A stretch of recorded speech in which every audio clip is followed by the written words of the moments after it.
O pomembnosti nematerialne kulturne dediščine je razmišljal že prvi idrijski muzealec Srečko Logar leta 1957, ko je prepoznal potrebo po ustanovitvi etnografskega oddelka muzeja, ki se je tematsko takrat posvečal predvsem beleženju značilnosti idrijske rudarske hiše in čipkarstva.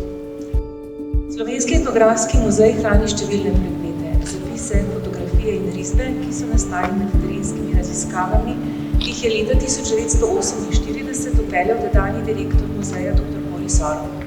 Leta 1954 so na Cerkljanskem potekale 11. terenske raziskave tako imenovanih Ormovih ekip.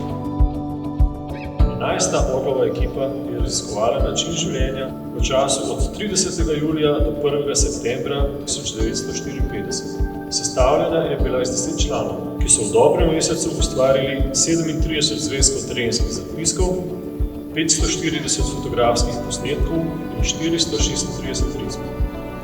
Na terenu so evidentirali veliko predmetov in jih 13 tudi pridobili za našo zbirko.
Kot župani občine Trebnje mi je veliko veselje, čast in seveda tudi ponos, da lahko v Idriji z Zibelki Čipke naše društvo Pretorijev Latoviporum, v sklopu katerega deluje naša klekljarska skupina Žnurce, predstavi svoje delo. Žnurce imamo sedež v Trebnjem na Dolenjskem, v deželi Cvička. Smo iz kraja, kjer klekljarna Čipka doslej ni bila doma. Družiti smo se začeli leta 2013 in od takrat nas je vsako leto več.